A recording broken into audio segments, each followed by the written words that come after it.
ক্ষতি হবে। আল্লাহ 5টা শাস্তি দুনিয়ায় দিবে ইমানদার দাবি করার পরে। এই কবিরা গুনাহের সাথে যদি আপনি আমি জড়িয়ে যাই, দুনিয়ায় 5টা শাস্তি, চেহারার সৌন্দর্য থাকবে না, কলম নষ্ট হয়ে যাবে, দেহের শক্তি কমে যাবে, দেহের শক্তি কমে যাবে, আমার রিজিকের মধ্যে বরকত উঠে যাবে। আল্লাহ রাব্বুল আলামিন পৃথিবীর মানুষের মধ্যে আমার প্রতি ঘৃণা তৈরি করে দিবে। কথা বলেছে? হ্যাঁ, শেষ করে দিচ্ছি তো। আচ্ছা, কিছু কি বুঝতে পারছেন? কিছু কি সবক বোঝা গেছে? কি বোঝা গেছে? কালকে থেকে নামাজ আর পড়বো না নাকি? কালকে থেকে নামাজ আর পড়বো না, শিরক করবো নাকি? হত্যা কাজে জড়ায় যাবো, কথায় কথায় মানুষের উপরে লাঠি উঠাবো নাকি? তবে কথায় কথায় মানুষের উপরে লাঠি উঠানো যাবে না। আর আরেকটা বড় কবিরা গুনাহ হচ্ছে মা বাবার সাথে খারাপ ব্যবহার করা।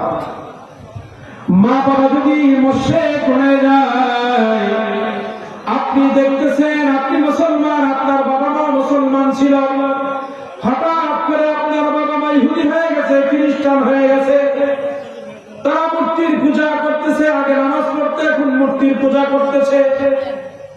এমন বাবা মাকেও কষ্ট দেওয়া যাবে না, ওই বাবা মার সাথে পূজা করা যাবে না। কিন্তু আপনি তার গর্বে, তার অনুসে এসে থাকেন, ওই মার গর্বে এসে থাকেন, ওই মা বাবার সাথে ভালো ব্যবহার আপনাকে আমাকে করতে হবে।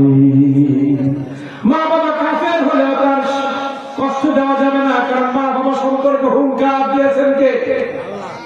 আল্লাহ তাআলা বললেন, ওয়াসাইনাল ইনসানা বিওয়ালিদাইহি ইহসানা ওয়া ক্বাদা রাব্বুকা আল্লা তা'বুদু ইল্লা ইয়্যাহু ওয়া বিল ওয়ালিদাইনি ইহসানা।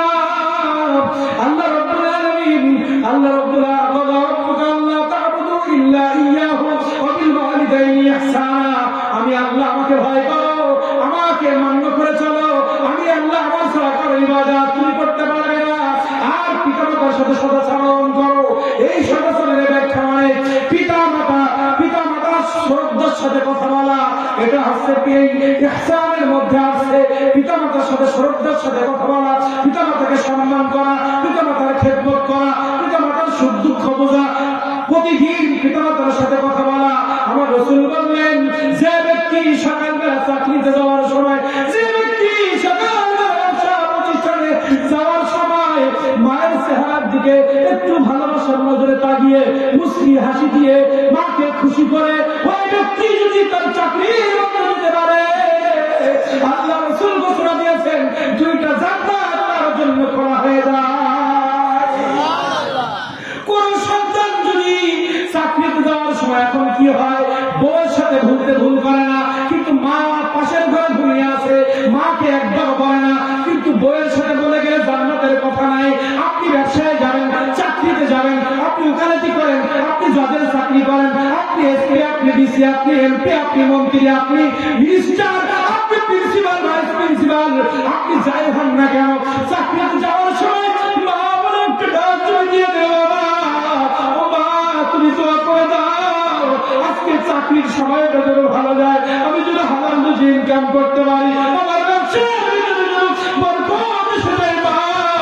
এই বলে যদি মার চেহারার দিকে ভালোবাসার নজরে তাকাইতে পারি, একটা মকবুল হজের সওয়াব সঙ্গে সঙ্গে আল্লাহ তাআলা দিয়ে দিবেন। এবং আমার রাসূল বললেন, মা যদি মুস্কি হাসি দিয়ে বলে, বাবা যাও বাবা সুন্দর করে তোমার ডিউটিটা করো, এই সুন্দর কথাটি মায়ের মুখ দিয়ে যদি একবার বেরিয়ে যায়, আমার নবীজি বললেন 2টা জান্নাত তার জন্য খোলা। আমার নবীজির কাছে সাহাবী বললেন, হাক্কুল ওয়ালিদাইন, পিতামাতার হক কি? হুমা জান্নাতুকা ওয়া নারুকা। আমার নবী বললেন, পিতামাতার হক সম্পর্কে আমার কাছে জানতে এসেছো, পিতামাতার খেদমতের মধ্যে জান্নাত, পিতামাতার কষ্টের মধ্যে জাহান্নাম। পিতামাতা তোমার জন্য জান্নাত, পিতামাতা তোমার জন্য জাহান্নাম। পিতামাতা যদি খুশি থাকে জান্নাত, অখুশি হলে জাহান্নাম।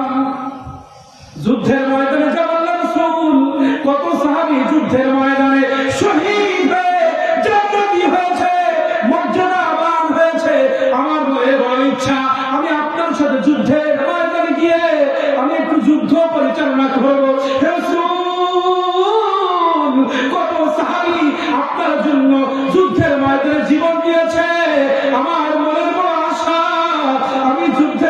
ময়দানে গিয়ে একটু শহীদ হব। আল্লাহ রাসূল বললেন, যুবক, ও আমার সাহাবী, তোমার বাড়িতে বৃদ্ধ মা বাবা আছে নাকি? আমার ওই সাহাবী বলেছে, হ্যাঁ, আমার বাড়িতে বৃদ্ধ মা বাবা আছে। বলে, তুমি যুদ্ধে যাওয়া লাগবে না, তুমি তোমার মা বাবার খেদমত করো। মা বাবা যদি তোমার উপর খুশি হয়ে যায়, তুমি যদি মারা যাও শহীদের মর্যাদা পেয়ে যাইবা। যুদ্ধের অনুমতি নাই মা বাবার কষ্টে, হজের অনুমতি নাই মা বাবাকে কষ্টে ফেলে, হজের অনুমতি নাই মা বাবাকে কষ্ট ফেলে, যুদ্ধের অনুমতি নাই। কথা বুঝে আসছে? আমার নবীজি মিলাদুল নবীতে আসছেন না? তো নবীজির চরিত্র একটু আমাদের মধ্যে ডাউনলোড করা দরকার আছে। সন্তানকে মূল্যায়ন না করার কারণে, গার্ড না করার কারণে আপনাকে আমাকে হাসরের ময়দানে জবাবদিহি করা লাগবে। বিবাহ করার পরে সন্তান দুনিয়া আসার পরে পিতামাতার দায়িত্ব কি? বিবাহ করার পর থেকে শুরু করে প্রতি নামাজে, প্রতি ওয়াক্তে রব্বি হাবলি মিনাস সালিহিন, ইব্রাহিম আলাইহিস সালাম দোয়া করেছিলেন।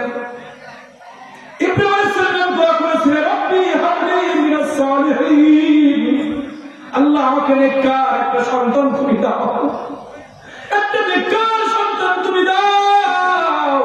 আল্লাহর কাছে এত ভালো লেগেছে, এই আয়াতটা কোরআন মাজিদের মধ্যে ঢুকায় দিয়েছে।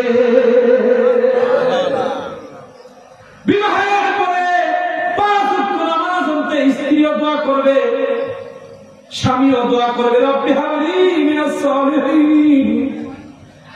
স্ত্রী সন্তান নেওয়ার জন্য যখন দুইজন একত্রিত হবে, সেখানেও আমল আছে। স্ত্রীর সাথে মিলনের সময় আমল আছে। শয়তান থেকে আল্লাহর কাছে আশ্রয় নিতে হবে। তুমি আসার সঙ্গে সঙ্গে প্রথম তার 2 কানে আযান ইকামত, ছেলে হলে মেয়ে হলে 1 কানে আযান 1 কানে ইকামত। আযানের পর পরে তাহরিক করতে হবে। তারপরে তাকে শিষ্টাচার শিক্ষা দিতে হবে।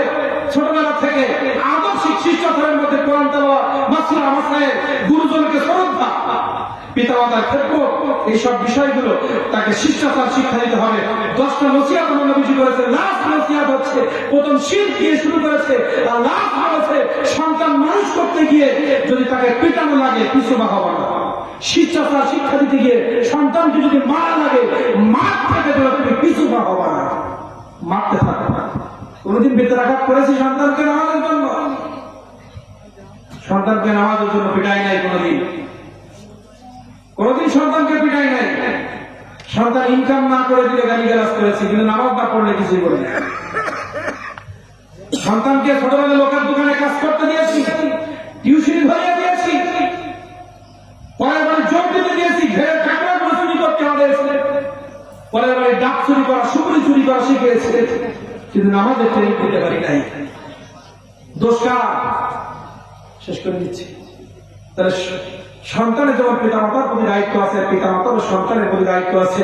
এই অবহেলাগুলো যখন আমরা করবো, আমাদের সন্তান আমাদের কথা শুনবে।